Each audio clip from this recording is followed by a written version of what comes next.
कहानी की शुरुआत में हमें एक आदमी को दिखाया जाता है जो एक आइलैंड में फंस गए और वहाँ वो 5 साल तक रहे। तो चलिए जानते हैं कि कैसे वो उस आइलैंड में फंसे और कैसे वो 5 साल तक जिंदा रहे और क्या वो उस आइलैंड से बाहर निकल पाएगा या नहीं। ये कहानी है कंपनी के एक ऑफिसर चक की जो अपने काम में बहुत ही सीरियस होता है और इसीलिए वो अलग अलग कंट्री विजिट करते हैं जहाँ भी उनके ब्रांच होते हैं। साथ में चक एक लड़की जिसका नाम किली है। चक उस लड़की से प्यार करते हैं और किली भी चक से बहुत प्यार करती है और ये दोनों बहुत वक्त से रिलेशनशिप में है। चक अपने काम में बहुत बिजी रहते हैं इसलिए इन दोनों की शादी अब तक नहीं हुई है। वो अलग अलग मुल्क घूमते रहते हैं। अब क्रिसमस आने वाला है लेकिन चक को मलेशिया जाना है क्योंकि उसे कंपनी का वहाँ पे बहुत ही जरूरी काम है। लेकिन वो कहता है कि मैं न्यू ईयर पर यहाँ आ जाऊंगा चाहे कुछ भी हो जाए। केली बोलती है कि क्रिसमस का क्या, लेकिन चक उसे मना लेता है और केली भी मान जाती है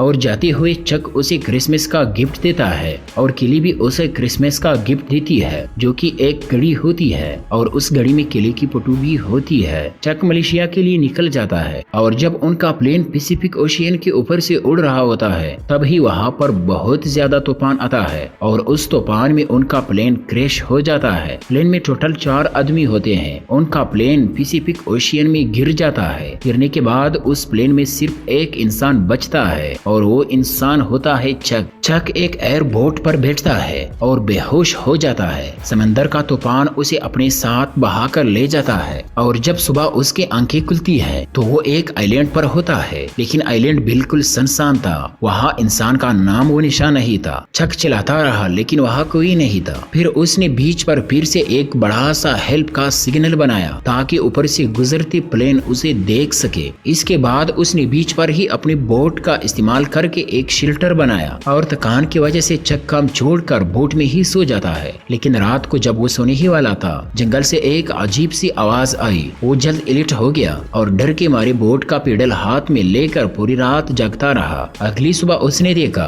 कि कल बनाया गया हेल्प सिग्नल समंदर की लहरों ने मिटा दिया है। वो जल्द ही कुछ सूखे लकड़ी लेकर बीच के एक ऊंचे और सेफ जगह पर नया और बड़ा हेल्प सिग्नल बनाता है। तब ही कुछ कुरियर की पैकेट समंदर के रास्ते बीच पर आ गए। चक ने सब पैकेट्स उठाए, सोचा किसी काम आएंगे। तब ही जंगल से फिर वही अजीब आवाज आई। उसने जोर से चिल्लाया लेकिन कोई जवाब नहीं आया। इस बार वो हिम्मत करके जंगल की तरफ गया। जैसे ही वो कुछ आगे बढ़ा तब ही कुछ उसके पास गिरा और उसे डरा दिया। जब उसने देखा तो पता चला कि वो नारियल था और चक ने नारियल इकट्ठा किए क्योंकि उसने पूरा दिन कुछ खाया पिया नहीं था। उसने नारियल को पत्थर पर मार कर तोड़ना चाहा लेकिन काफी मुश्किल था। नारियल नहीं टूट रहा था। फिर एक पत्थर से नारियल को तोड़ने की कोशिश करता है लेकिन पत्थर टूट जाता है। आखिर में उसने उस टूटे हुए पत्थर से नारियल को काटना शुरू किया और काफी कोशिश के बाद नारियल टूट गया लेकिन पानी बहुत कम था। फिर उसने सीख लिया और पत्थर से नारियल में छोटा सा होल बनाया। उसने नारियल उठाकर मुंह से लगाया और बड़ी खुशी से उसने मीठा पानी पिया।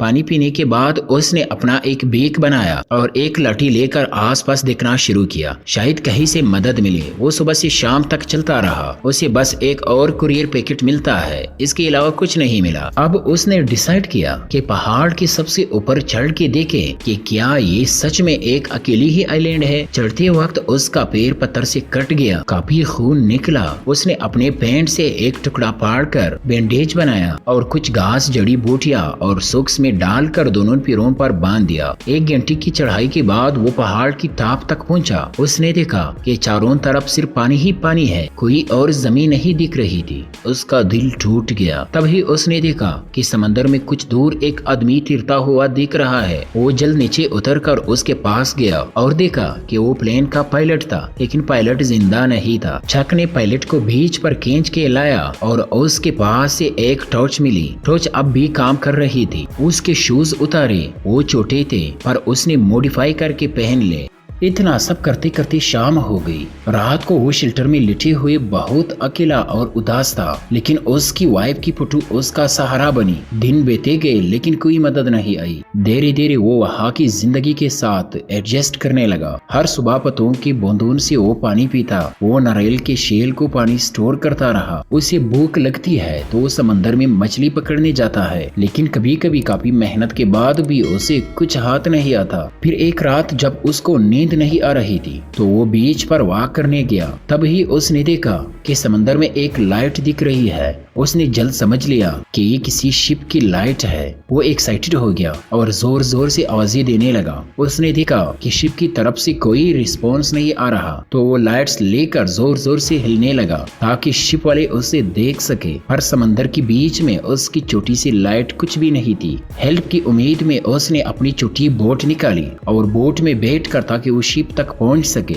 उसने पूरी ताकत लगा के पेडलिंग स्टार्ट की। बड़ी बड़ी लहरें उसकी बोट को आगे जाने से रुक रही थी। सुबह से लेकर दोपहर तक बोट चलाने के बाद भी सिर्फ 100 मीटर ही जा पाया। फिर भी वो हार नहीं माना, लगातार पेडलिंग करता रहा। आखिर में एक बड़ी लहर ने उसकी बोट को उल्टा दिया और बदकिस्मती से उसकी टांग चट्टान से टकरा गई और वो दर्द से चीखने लगा। जख्मी हालात में घसटते हुए अपनी बोट लेकर वापस आइलैंड आया और जैसी मुसीबत कम थी एक तूफान भी आ गया और तेज बारिश शुरू हो गई। उसने जल्दी से बोट से उन कोरियन पैकेजेस को ढक दिया। कोई शेल्टर नहीं था और टांग जख्मी थी, इसलिए वो आइलैंड की एक गुफा के पास गया। लाइट से आसपास चीख किया और सेफ समझ के अंदर चला गया। किस्मत से वहाँ एक स्प्रिंग था। बहुत ज्यादा प्यास लगी थी इसलिए जग पानी पीने लगा। गंदा पानी था लेकिन प्यास बहुत थी। पानी पीते पीते वो वही सो गया। लाइट्स बंद करनी भी भूल गया। अगली सुबह जब उठा लाइट्स ढीठ थी और उसकी टांग का इन्फेक्शन बढ़ गया था।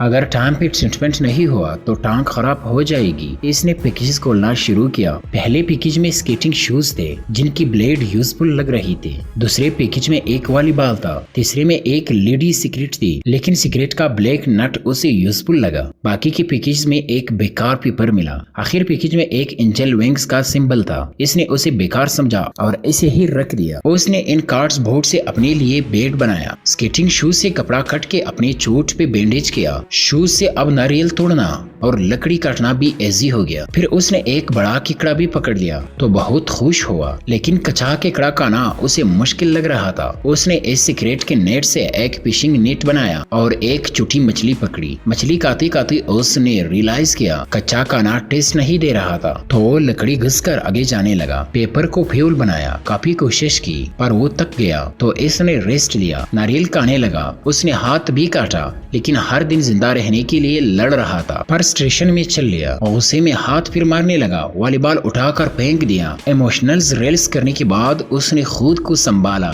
हाथ बैंडेज किया और आग जलाने की नए तरीके के बारे में सोचने लगा। वॉलीबॉल पे उसके खून का हाथ लगा था। उसने उस वॉलीबॉल को एक चेहरा देकर इसका नाम विल्सन रख दिया और उसे अपना दोस्त बनाया। विल्सन के साथ वो मोटिवेट हो गया। फिर आग जलाने लगा। काफी कोशिश के बाद स्पार्क्स आने लगे। फिर उसने देखा कि हवा कम होने की वजह से आग बज रही थी तो उसने एक गुड़हा बनाया और उसमें लकड़ी रख के जोर से घिसने लगा और मुंह से हवा दी और फिर फाइनली आग जल गई। उसकी खुशी का कोई ठिकाना नहीं था। रात को उसने बीच पे एक बड़ी आग जलाई ताकि रेस्क्यू सिग्नल दिया जा सके। अब उसे लग रहा था कि जिंदा रहने की उम्मीद है। उसने फूड पका लिया और फिर काफी दिन बाद चक ने पका हुआ खाना खाया। वो रोज विल्सन के सामने अपने दिल की बात करता और चट्टान पर अपनी वाइफ का पट्टू बनाता ताकि खुद को जिंदा रहने का हौसला दे सके। वक्त तेजी से गुजरता गया। 4 साल कब निकल गए पता ही नहीं चला। पहले जो वो मोटा और बारी बदन का था अब वो हड्डियों का ढांचा बन गया था। किसी को नहीं पता कि उसने ये 4 साल कैसे काटे। वो सिर्फ एक जिंदा लाश की तरह जी रहा था। अच्छी बात ये थी कि उसे मछली पकड़ने का काफी अच्छा हुनर आ गया था। कभी कभी उसने सोचा कि इस जंगल से भाग जाए पर समंदर की बेदर्दी लहरों ने उसका हौसला तोड़ दिया। एक दिन जब वो समंदर में खाना ढूंढ रहा था तो उसे एक लोहे का टुकड़ा मिला। नई चीज देखकर वो बहुत खुश हो गया। उसने उस मेटल को बीच पर खड़ा किया और विल्सन के सामने बैठकर उसे देखने लगा। धीरे धीरे उसके दिमाग में एक आइडिया आया। वो हल्का था, फोल्ड भी हो सका था और टूटता नहीं था। एक परफेक्ट सेल बनने के लायक था। उसने जल्द काम शुरू कर दिया। अपने पुराने स्केटिंग शूज को लकड़ी से जोड़कर एक एक्स बनाया और एक बड़ी पेड़ के नीचे आग लगा दी ताकि लकड़ी जल्दी सूख जाए। फिर उसने रस्सी बनाने के लिए छोटी छोटी झाड़ियां काटनी शुरू की। उनकी छाल निकाली और दिन रात बिना खाए पिए रस्सी बनाता रहा। उसने सोचा अगर अभी नहीं गया फिर कभी नहीं जा पाएगा। उसने जंगल के सब छोटे पेड़ काट डाले। जब वो अपनी गुफा में वापस गया तो उसका मन बहुत उदास था। उसे समझ आ गया था कि समंदर में सफर बहुत खतरनाक है। जिंदा लुटना मुश्किल हो सकता है तभी उसे लगा विल्सन उसकी कमजोरी पे हंस रहा है। गुस्से में आके उसने विल्सन को गुफा से बाहर फेंक दिया, पर अगली ही पल उसे पछतावा हुआ और वो भागकर उसे ढूंढने गया। 4 सालों में विल्सन उसका सबसे अच्छा दोस्त बन चुका था। अपनी गलती सुधारने के लिए उसने विल्सन के चेहरे को दोबारा ठीक किया। कुछ दिनों बाद उसने राफ्ट बना लिया। उसने वो विंग वाला पार्सल बॉक्स रखा, विल्सन को साथ लिया और एक तेज हवा वाले दिन में अपनी राफ्ट को समंदर में डाल दिया। एक नई जिंदगी के सफर शुरू हो गया। वो राफ्ट चला रहा था, एक एक लहर से गुजरता हुआ। जब भी कोई बड़ी लहर आती तो तुरंत उस आयरन शीप का सील खोल देता।